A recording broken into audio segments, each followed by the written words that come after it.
And one. Hi, peeps. Is it Tuesday already? It is. Happy Tuesday, everyone. Welcome back to Fight Club. Yeah. I am Hello. I'm busy sharing. Lauren and I were in Orlando last week, and we are happy to be home. I don't know about you, but I finally unpacked my suitcase last night. So, hi, everybody. I am the Colonel's daughter. I unpacked the next day. I didn't get home until like 1:30 in the morning, so I didn't unpack when I got home. But I did unpack the next day. You're good. You're better. Well, my toothbrush is in there. Come on. Yeah. Okay. I'll just take the essentials out. I'm really bad. I'll take the essentials out and then unpack the rest of it probably 3 weeks later. Well, I travel enough that I have one of everything in my suitcase. I don't have to unpack that. The only thing that is not one of everything is my toothbrush, because it's a mechanical one. And so, we can't part with those. Those are fantastic. I love my favorite which one I have, but either way. Well, welcome to Fight Club for Business, the show for home service business owners looking to improve their marketing, finances, systems, and culture. We're a team of self-employed industry experts, and this week we get to be joined by Lauren Schieffer. Thank you so much for joining us, Lauren. I'm so happy to be here.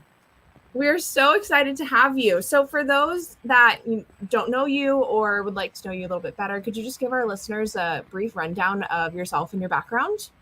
Absolutely. I am Lauren Schieffer. I am known as the Colonel's daughter. That is simply because my father was a career Air Force officer, and so much of what I know, teach, believe, stand upon, I learned from him. Or I learned from other significant leaders that I had the privilege of knowing because of who my father was. So I am helping to build the next generation of leaders. My focus is leadership development and emerging leaders. So often, and it's not unique to our industry, across all industries, people are promoted because they have excelled as individual contributors. Mm-hmm. And then they're promoted to manage people. But the skills that got them noticed as individual contributors are not the skills that they need to lead people. That's where I come in. And I help them grow as leaders. This is going to be, like I said before the show, this is going to be a very people-centric show, and I think Martha's beyond excited. So I am so excited to speak to you about how we attract these people, because it's very important to have these types of people in our businesses. But thank you for joining us, and thank you for your introduction. My name is Taylor Maroney. I actually co-own a power washing and paver sewing company with my husband in South Florida.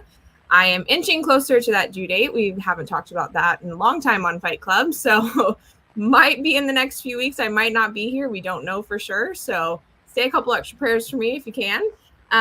But my background is in marketing, and I love to talk about really the numbers behind marketing, how business owners can adjust, make decisions based upon that data they're getting from marketing companies.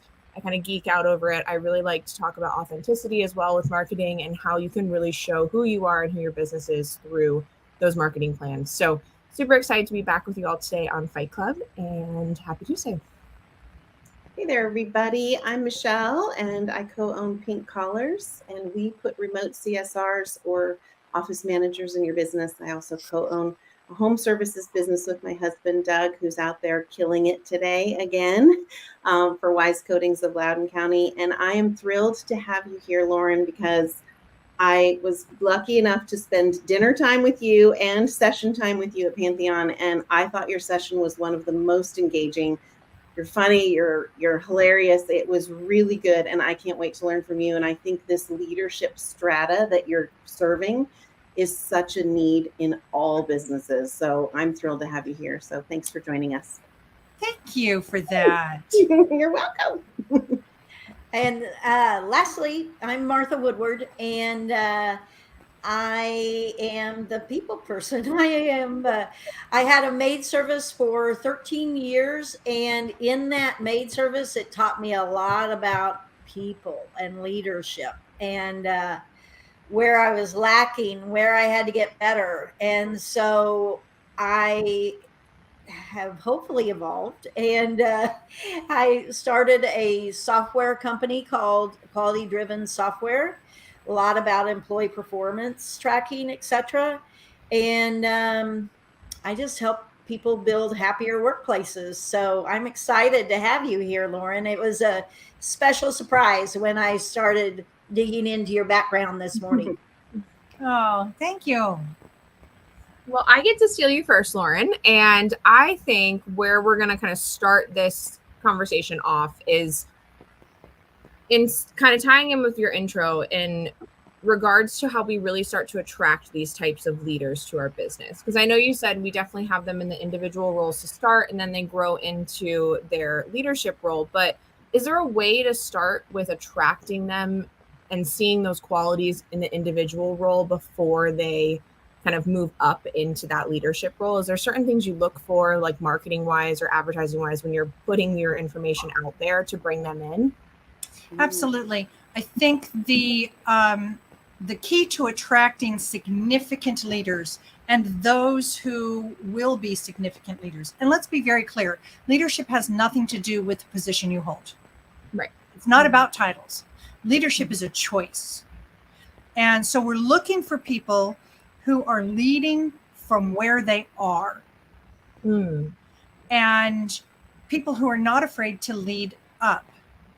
And in my experience, the best way to attract them is to not just talk about a culture that supports that kind of leadership, but actually exhibit a culture that supports significant leaders and those who are willing to lead from where they are and willing to lead up. A second really good way to attract those is to have those in your organization inviting others that they see those qualities in. Hey, you need to come work for us. Absolutely. Hey, we've got a perfect fit for you. Those are two really good ways that we can do that. I think that's fantastic. And it sounds like those are really things in the marketing realm, right? We talk about ways that we can be doing things on a constant basis for advertising, but this really is something that we should be doing on a constant basis for employees and attracting employees as well, because those two key factors that you just said, exhibiting the culture and letting, the community know what the culture looks like, along with having your employees really be reaching out to, friends, family members, people they meet at a, grocery store that they see exhibiting these qualities, that can be done on a daily basis as well. So is this kind of like something that is, you just kind of have to like train for it in a sense, like really start to like do it once or twice every single day just to get that system in place? Because I feel like that's daunting to a lot of people. Like, oh, I have to showcase my culture. I have to like have my employees going out and talking to people. Like that's a little scary. So how can they kind of start to implement that both either one or both of those, key factors in attracting these type of employees? It's kind of like an engine that builds momentum. We start in first gear. Okay? That's a reference to back when people actually drove standard transmissions. So we start in showing my age, I know. So we start in first gear, and it has to start from the top. It has to, every leader has created a purpose, mission, and vision for their organization. So often it's created, it's on a cute piece of paper. It might be on the back page of our website somewhere, but it's not communicated to the most important asset that we have, and that is our team. Absolutely. And so communicating consistently what our values are, what we stand for, that our team is our most important asset, that has to be communicated and exhibited on a daily basis. So it starts by creating that within. You cannot compel your workforce to invite others to come work for them. That has to happen organically. But it happens organically when every single day we are living, breathing, communicating, and exhibiting the culture that would breed that, our purpose, mission, and vision.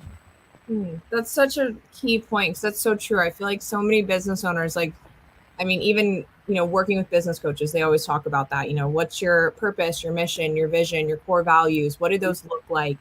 And I feel like I think I can speak for all of us. We've gone through those exercises. We've done them.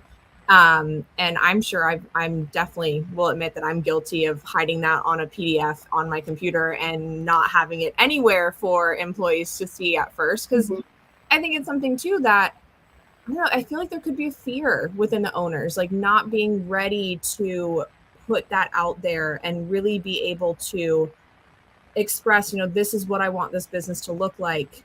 It's not just maybe service. Maybe it's really more communication and community and bringing together this culture. And that step can be scary, to take it from the computer to the employees. It can.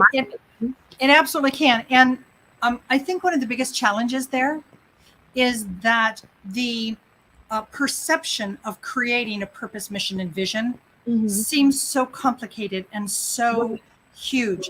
And I try and simplify it for my clients. It's always where I start. You have to start with your purpose, mission, and vision, because otherwise, after that, everything that we do is based filters through that. And so I try and simplify it. And here's how I do that. Your purpose is why you exist. Why are we here? It's the why. And it's not, we exist to provide our clients the best plumbing services in the county at a fair price. Right. Oh, okay. What about your employees? Why do you exist for your employees? Why do you exist? The mission is how we do the why we exist. Okay. So again, going with the plumbing example, how do we do that? Well, we provide solid estimates that are based on fact, not inflated. We arrive on time. We're clean trucks and clean uniforms. All of these, the how we do, the why we exist. Most people miss this piece. Well, this is what we do. Boom, boom, boom, boom, boom. Why? Why do we do that? Right. What's our purpose? And then the vision is, what does it look like when we, on our very best day, are fulfilling our purpose and our mission? And all of those pieces have to include both the product given to the customer and the employees. So that's always where I start, because if you include your employees in this PMV, then it's easier to communicate it every day. I have a client in Indianapolis who is struggling with the best dispatcher they've ever had. She's amazing to the guys on the truck. She's toxic in the office. Oh, interesting. And there are all sorts of psychological reasons for that we've gone through. The empathy, which is important. Why might this be happening? Yeah. But the bottom line is, part of their purpose is creating a safe working environment where their employees can flourish and thrive. So in making a decision whether to let this best dispatcher they've ever had go, is she fulfilling the purpose of the organization? And no, right now she's countering the purpose of the mission. Yeah. This is why everything filters through the PMV. That's so true. And it allows for I was taking like so many notes as you were going, because that's sorry, I got a little passionate on that. Sorry. It's gold. It's important. And I kind of want to recap it briefly for everyone. And what Lauren is saying is she's really creating the blueprint for how to make decisions within the business with not only clients, but also employees. Because you can say the same thing about clients, that we've all talked about firing clients. We've all talked about getting rid of clients that don't serve our business and our employees, happiness and safety. And these are things that, by having this purpose, mission, and vision clearly established, that's the key thing, is break it down like Lauren is saying. Take it from the purpose being your why, your mission being how you're doing the why, how we're getting that done, and then your vision being what does that look like on a daily basis. That takes that big, scary, audacious, task and breaks it down to a very simple concept to be able to be used on a daily basis, that then can be transitioned into helping market and bring in more people that fulfill those 3 items into your business. I know it sounds so simple talking about it right now, but it's such a key factor when marketing and bringing in employees to the business. And you really do have to start internally. I know I know Martha has talked about this before on the show. I know it's a conversation we've had before, but having to look at it this way with Lauren and these 3 simple steps, it's so important to really kind of live in that for a little bit. Use that exercise to look at the business. And do you recommend kind of talking with the employees about it to get their feel of what they feel the purpose, mission, and vision kind of look like? Absolutely. I would start with I would start with an initial ball of wax. Okay. This is kind of this is where we've started. Tell me, what are we missing? What would you add to this? What do any of these words trigger anything with you? Because that's really important also. If there's a particular word that is triggering in a negative manner for any of your employees, you've lost that employee in your purpose, mission, and vision. You've excluded them completely. So starting with the initial, this is where our gut is taking us. Tell me, what do you think? What are we missing? And that gives the employees buy-in on the whole PMV. Oh, it's beautiful.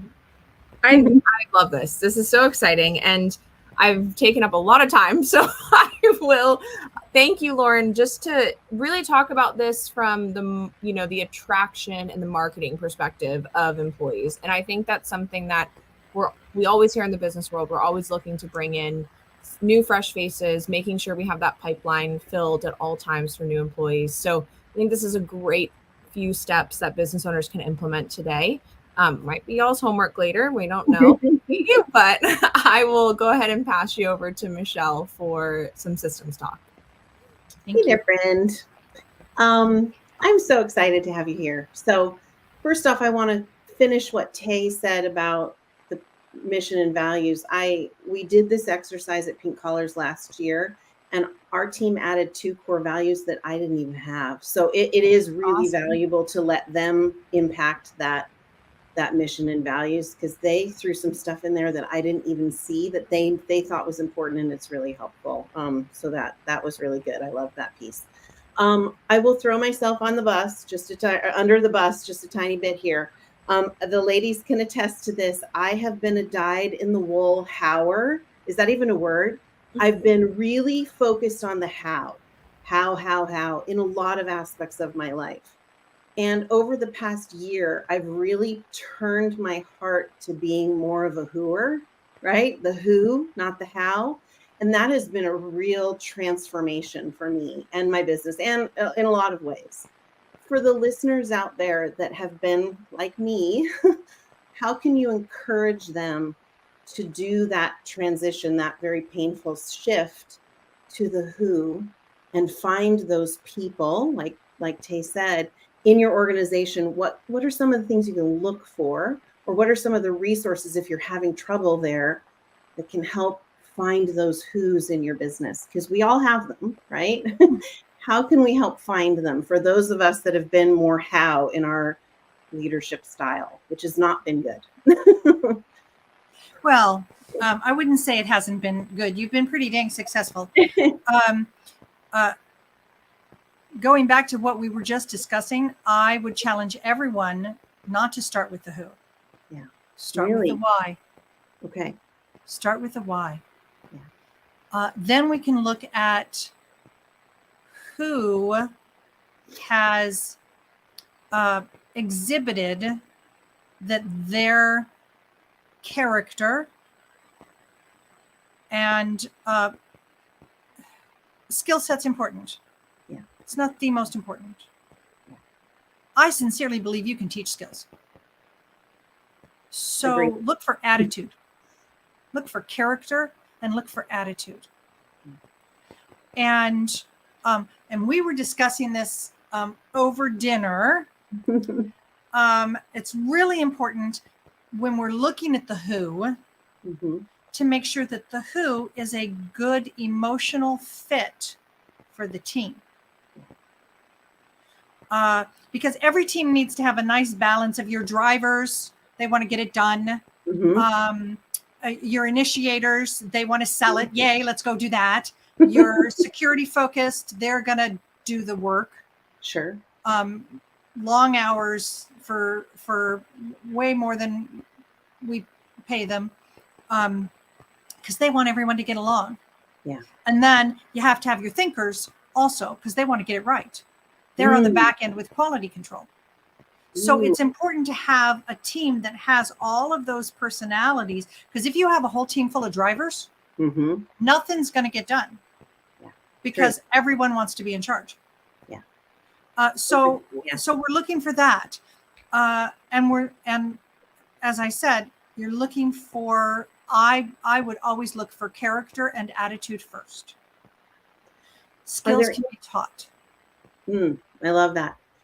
Are there any testing modules or testing modalities that you like to kind of find out if this person's a driver initiator? Is there, I know there's several out there in the marketplace. Is there one that you like in particular? I lean very heavily on DISC.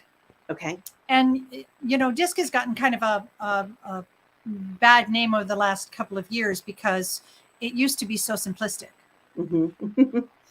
The DISC surveys, and I work with Wiley & Sons. So the company that Wiley & Sons owns that does the most comprehensive DISC is Epic.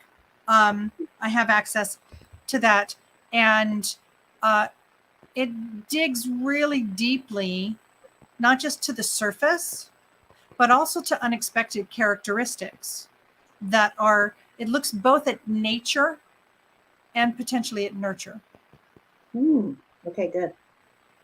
So I like DISC a lot. I know that there are lots out there, Myers-Briggs, Intermetrics, all of those.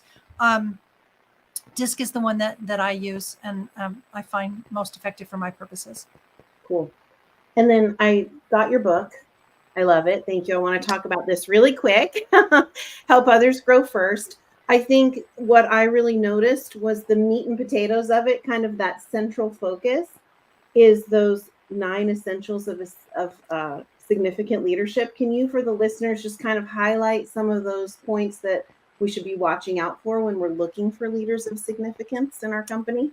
Absolutely. Please. The nine essentials of significant leadership came from my sitting at the feet of some truly significant leaders. And you and I have talked about who I've learned from, and I'm not going to name drop here, but they all had certain things in common. Yeah. And those 9 characteristics I gelled into my 9 essentials.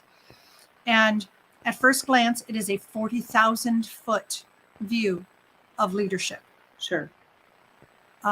My experience has proven to me that all of the day-to-day deliverables of leadership, this is going to be increased profitability, increased production, increased market share, customer satisfaction, employee engagement, reduced attrition, all of those will fall in line naturally if a leader focuses their efforts through the filter of the 9 essentials. So let me just drop them on you, and then we can dig deeper if you choose. Okay. So essential number 1 is you have to understand your own value. And this is about self-esteem.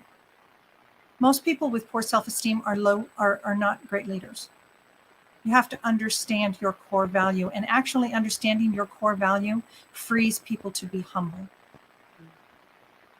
So that's essential number 1. Essential number 2 is treat all people with respect, whether or not you like what they think, say, or do. The Colonel used to say, Lauren Ann, you don't have to respect everyone. You have no right to disrespect anyone, young man. So there's a difference between respect for someone and respect to someone. Treat all people with respect. Number 3, act with integrity at all times. That's cut and dry. There are thousands upon thousands upon thousands of decisions, ethical decisions that are that leaders have to make every day, and every single one of them is being watched by someone. Essential number 4, open your mind to new possibilities. A closed mind cannot grow, and a closed mind cannot lead. Number 5, cast a vision. And now that seems to be Leadership 101 material. But significant leaders go beyond the basics, and they dig deeply into what they know about each and every member of their team and cast a vision individually for each of them. What's it going to look like, feel like, smell like, be like when we all get to where we're going together? Why should it matter to them? Cast a vision for the company and for the team that you lead. What was that? That was 5. 6, communicate respectfully. The best definition of respectful communication I've ever heard in my life does not come from me. I have adopted it with permission. And it is, say what you mean what you say, and don't be mean when you say it. That comes, by the way, from Meryl Runyon. It comes from her book, Power Phrases. 7, lead by example. In everything, not just in the office. Your team is watching how you interact with the cashier at the grocery store and the bus person at the restaurant. And they're watching where that candy wrapper comes out of your hand. Is it on the street or is it in a rubbish bin? Lead by example in all areas. Next, what are we? 8. 8, celebrate the results of others. Significant leaders do not look to receive accolades. Significant leaders look to give accolades. And essential number 9 is work for your replacement. Our primary objective as leaders is to replace ourselves. And several people have pointed out to me that significant leadership, which is a term I have coined and hung my hat on, is very similar to servant leadership. Yeah. And that is true. Servant leadership doesn't ask for anything in return. Significant leadership does. Significant leadership expects that those that I breathe into will then breathe into others and others and create ripples of significant leadership that can potentially change the world. So those are my 9 essentials of significant leadership. I love them. I mean, that's kind of a mic drop. I don't know if I can even say anything more. I mean, honestly, that's so good. I mean, I'm so moved, and I have dug moderately deep into your book, and I can't wait to finish it. Thank you so much. I'm going to pass you on to Martha. She's probably chomping at the bit with all the people-y stuff. So thank you, Lauren. Thank you. Yeah, I've been making notes of, I want to cover this, and then one of you cover it, and then I'm like, okay, but I've got plenty. So we're good. We're good.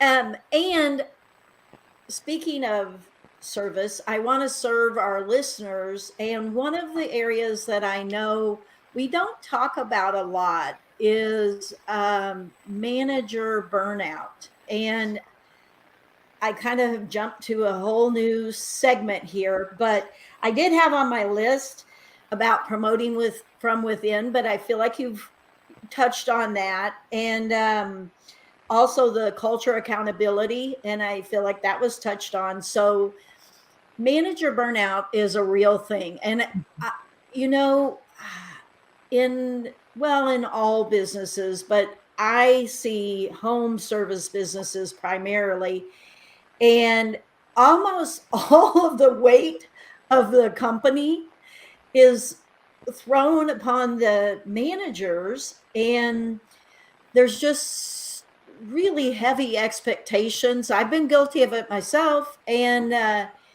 there's a real burnout. And actually, we get off this call to go to our admin community and talk to them, and that's a real thing that I think our hot seats, that's what they love, is being able to de-stress. So let me shut up. And Lauren, if you would talk about what you've seen as far as burnout and some things that we can do as the ultimate leader in the company to help our managers. It is a huge problem, and I have seen it consistently in the industries that I serve, crash and burn.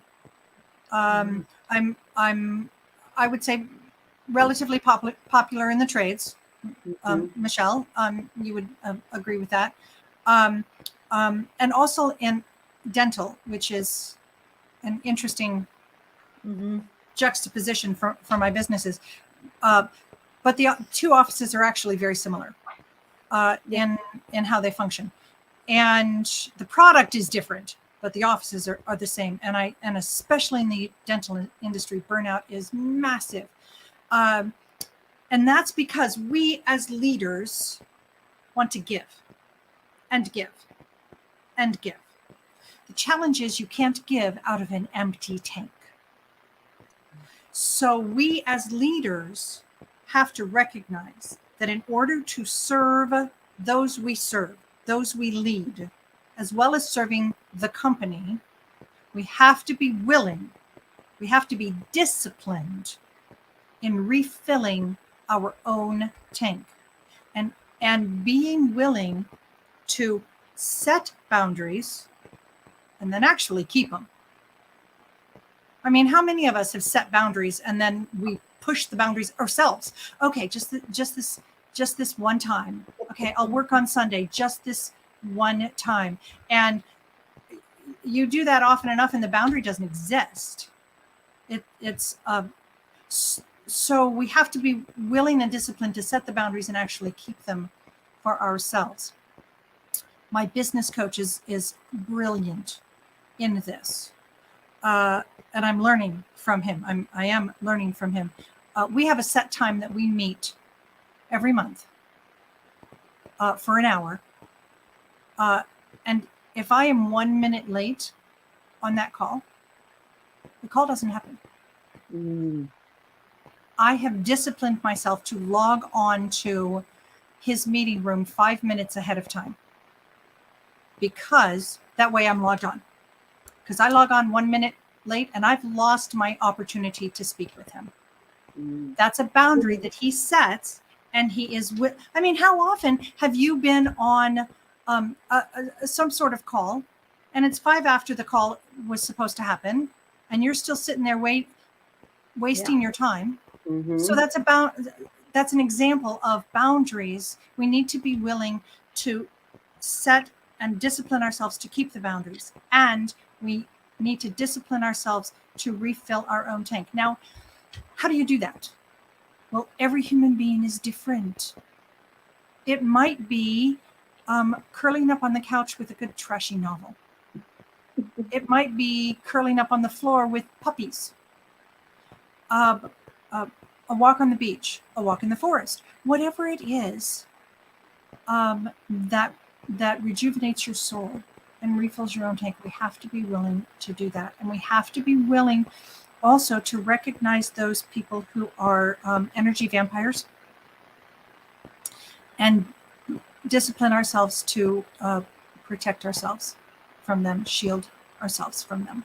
Those are just a couple of the things that I'm off the top of my head. Yeah, that's really, really good. I know for myself, My office manager tended to overstep her own bounds, because I was perfectly fine with the work happens within this time. And I don't want you answering emails or texts or any of those things off hours. And occasionally she would text me off hours. And the way that it started was I said, I'm not answering you.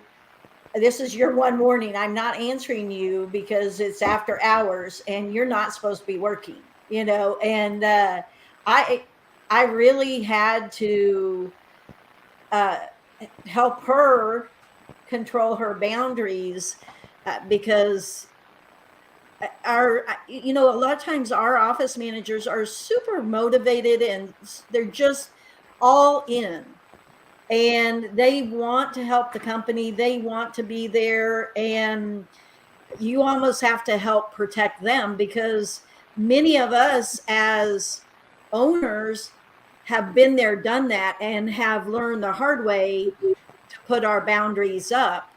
And so we have to help our managers and leaders that work at the company to learn how to do that, or else they won't be with you forever because of Absolutely. And those of us who work for ourselves. Now, okay, I can't speak for all of you. I can only speak for myself. And, I put a couple of decades in at corporate America before I started working for myself. And what I've discovered is currently I work for the worst boss on the planet. I am highly driven, hyper-focused, and a workaholic. And my husband has always had a corporate position. He's a cubicle kind of guy. And there's nothing wrong with that. It's just a different mentality.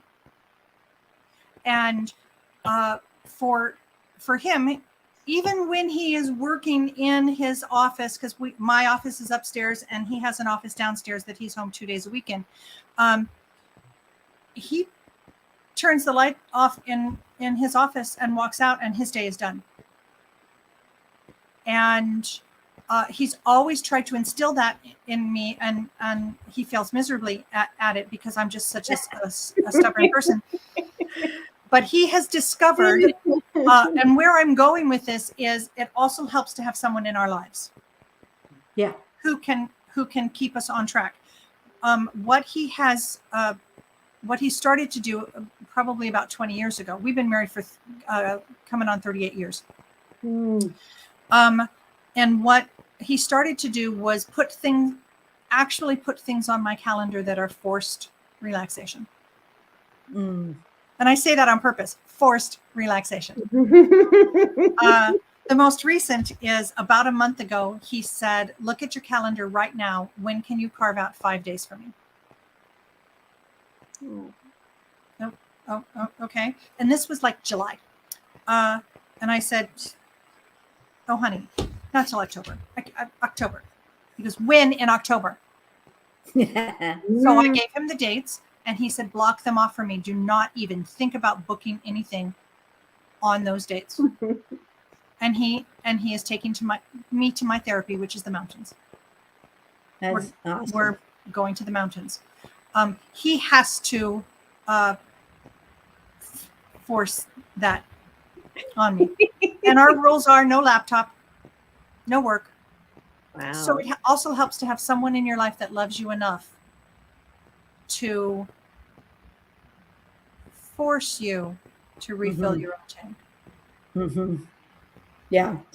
And I do believe that we as the owners can serve that role for our managers and find what refills their soul and help them, because I think that's a learning lesson that, you don't really realize how depleted you are until you're there.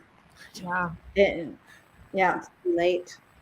And I have to So- tell you, as it comes, it's the first week in October, or the 5 days. And as it comes closer and closer, I'm getting more and more excited about it.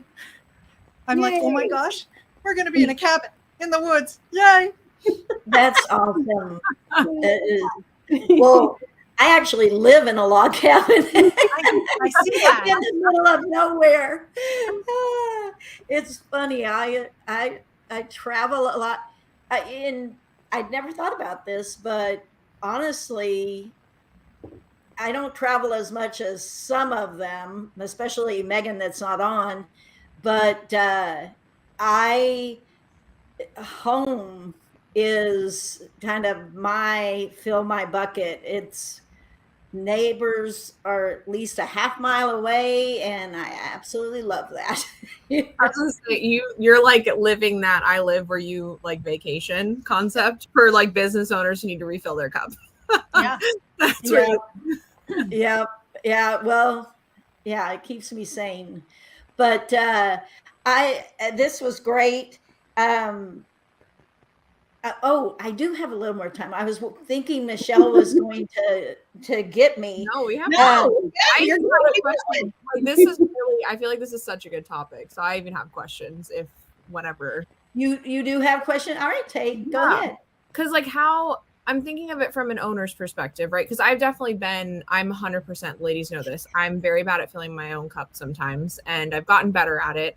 I'm big on journaling, big on kind of introspective, kind of looking at what's going on. But how can a business owner kind of help someone find those things that fill their cup? Because I think that's like hard for most people to like you said, like for you, it's your husband reaching out and saying, okay, we're blocking off these 5 days, but like, how can a business owner help an employee do that? I feel like that's like a hurdle in itself. Well, the first thing you need to do is talk with them. And I'm a little different when I network because I work for myself. I have contractors that do things for me. I don't have any W-2 employees. Okay. And but when I'm networking, I never start with, tell me what you do. I mean, how lame is that? I always start with this question. What brings you joy? And then I close my mouth because most people go, what do you mean by that? I haven't thought about that. What brings you joy? And then I can say, what do you love to do? Where do you love to go? Start asking questions.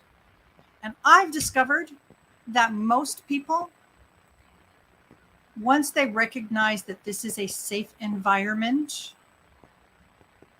are okay talking about themselves. Some are enthusiastically talking about themselves. Those who are especially the comprehensive personalities, the compliance, the thinkers, the analyzers, the proofreaders of the world, they will be analyzing, what does she mean by that question? What does she want to know? Why is she asking? But once they discover that it's a genuine question and we really want the answer, then you can start drawing information out from them. So ask your employees, what brings you joy? What do you love to do? And then every time you see stress, you start to see stress fractures in their face. We've all seen that, right? You can start asking them about the things that bring them joy. Now that means that you have to remember what they said. Even if you have to take notes and keep notes about your employees, you can, maybe one of them is a total nerd on Star Wars nerd, and maybe that Comic-Con is coming.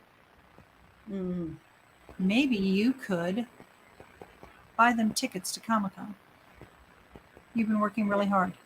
Here, take a day. Go to Comic-Con.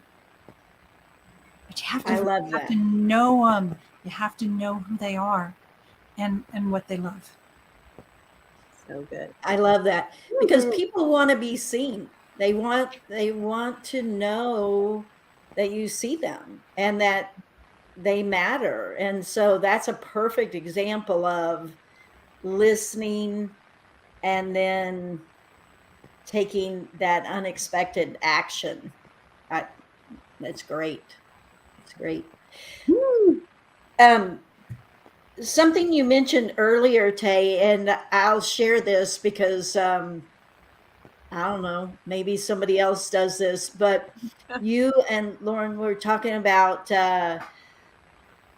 accountability and like culture accountability. And as you were saying that, I thought I've seen other people experience this. They don't want to put their like core values out there visible because they don't feel like they're really living them. And I will tell you a trick that works for me, if you're going to, if you'll be vulnerable enough to do it, is when I know I'm not good at something, I will put it out there and it will help hold me accountable. So if I know I'm not good at living our core values and communicating that, then it's going to go all over the walls. And then we had monthly meetings, and I didn't have to do it with core values, but I did have to do it with something. I don't remember. And I would sit down and I'd say, so I'm going to be vulnerable. And, we would have a discussion around it. And I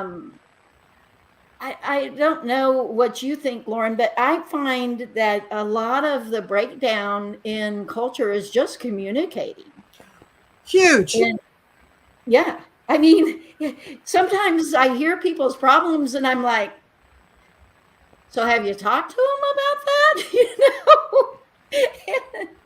And you probably work with a lot of men too. And, but I find it in all kinds of leaders that when you feel you're not good about something, then you feel like you have to hide it and not talk about it. But the secret is everybody knows it. So you just need to talk about it. Yeah. But yeah, you think you're hiding it. They see it. Yeah. They absolutely see it. And so a survey was done by Gallup in 2021. And that survey showed for the youngest generations in the workplace right now. So this is going to be your millennials and your Gen Zs, because your Gen Zs are moving full force into the workplace. The Alpha generation are still toddlers in an elementary school. So you've got millennials are pushing on the doors of Xers, pushing them out. So we're talking millennials and Zs. The number one characteristic in a leader that they would follow is authenticity.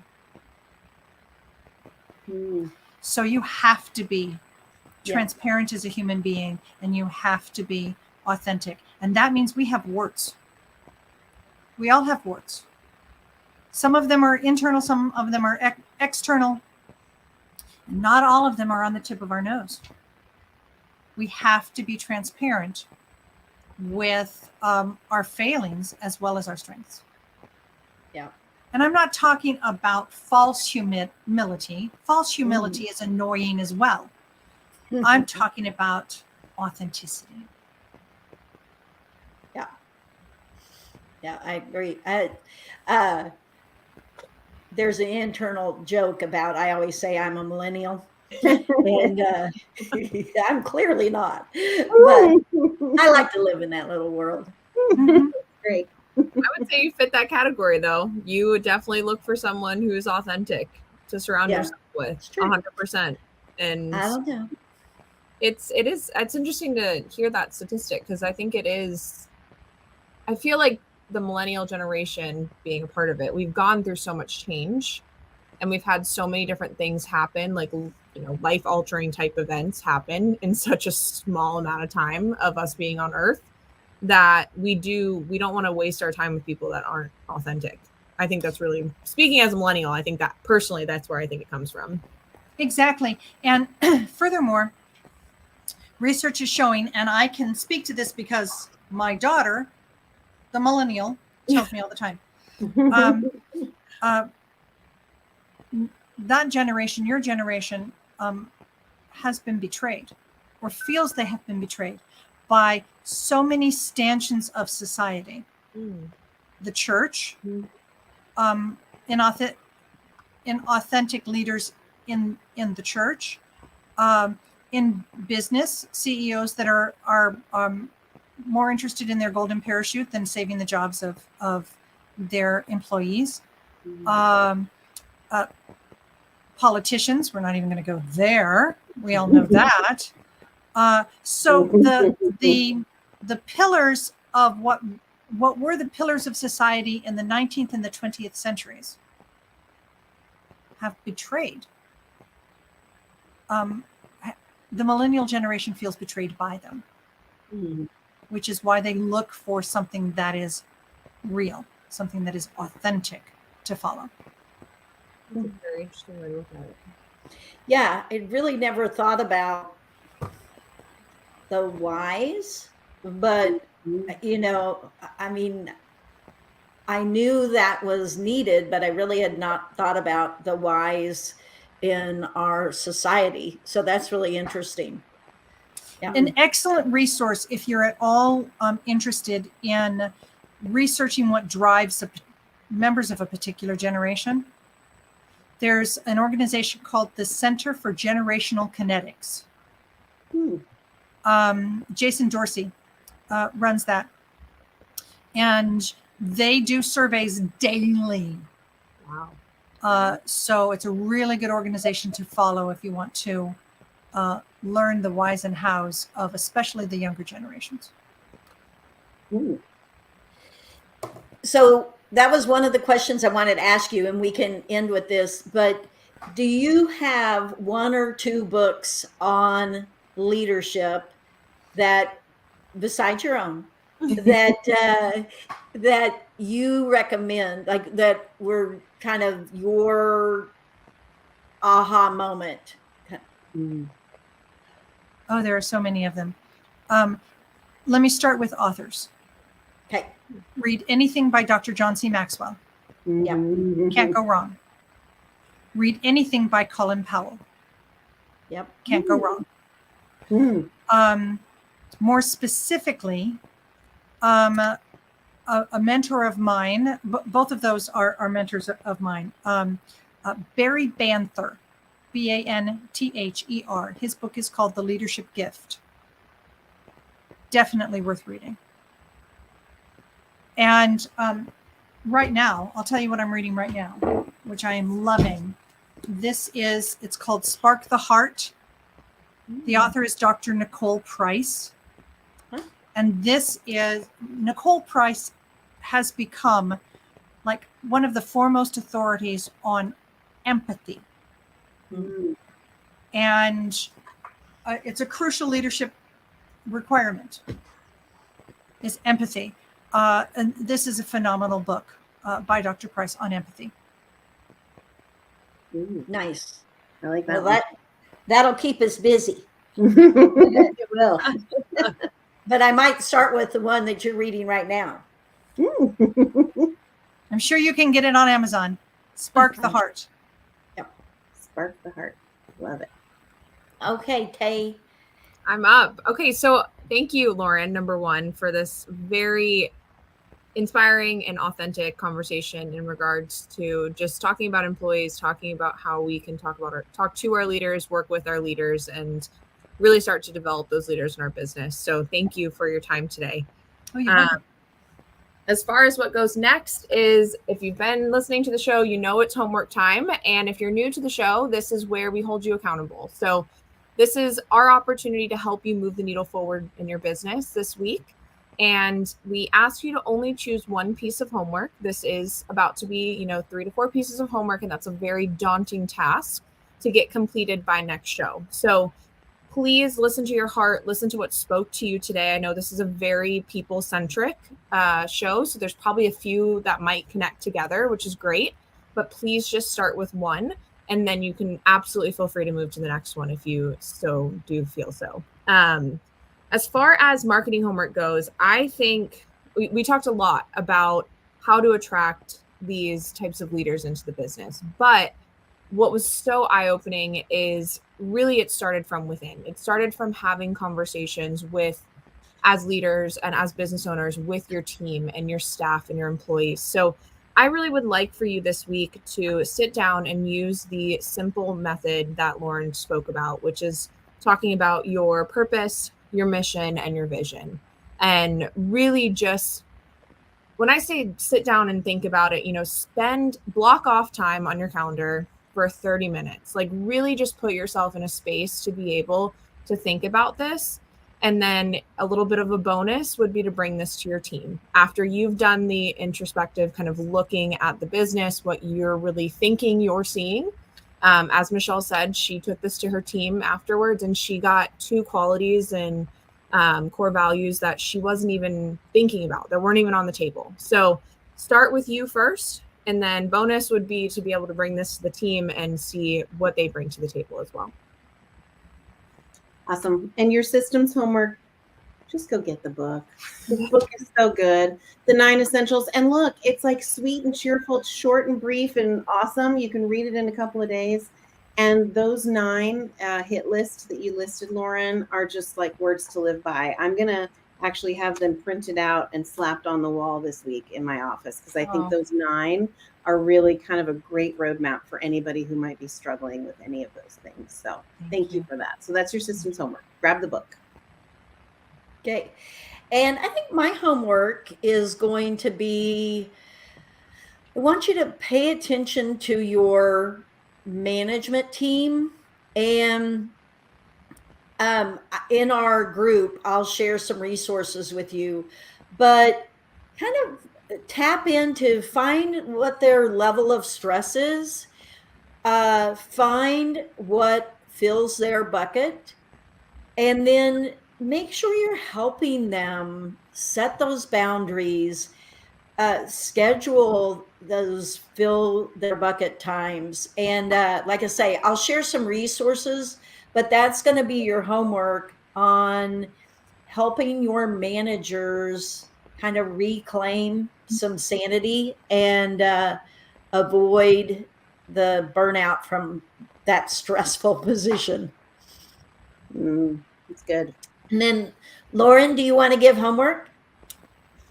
I was just thinking about that, and actually, it ties into everything that we've talked about, and the book that I'm reading right now, Empathy, Spark the Heart. So I would encourage you. All of us have had an employee that just chaps our hide. They're really good at what they do, but we just don't seem to gel. And sometimes the sound of their voice is irritating to you. It's just, those employees. If you have one of those in your organization, then my homework is to go ask them this question. What can I do to make your job easier?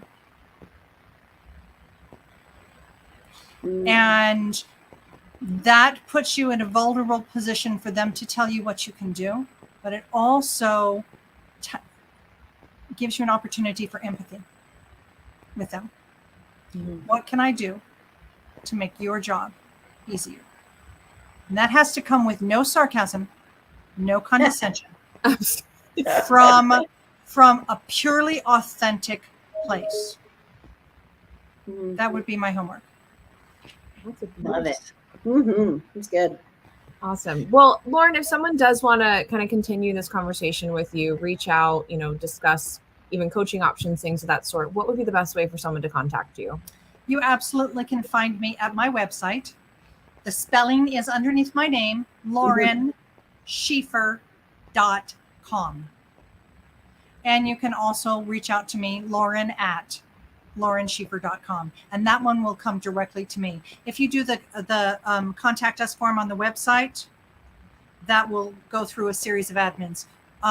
If you want to come directly to me, Lauren at laurenschieffer.com. Awesome. And we always end with a quote, like I promised, Lauren, and I picked one from your buddy, John Maxwell. And he says, a successful person finds the right place for himself, but a successful leader finds the right place for others. Loved it. Good one. Thank you so much for joining us. This was so fun. Thank you, Lauren. It's been great. Thank It's you, ladies, nice to so meet much. you. Yeah. Likewise. Nice to Likewise. meet you. Great day out there, and keep fighting, right, Martha? That's right. Go fight. Go, and thanks, everyone.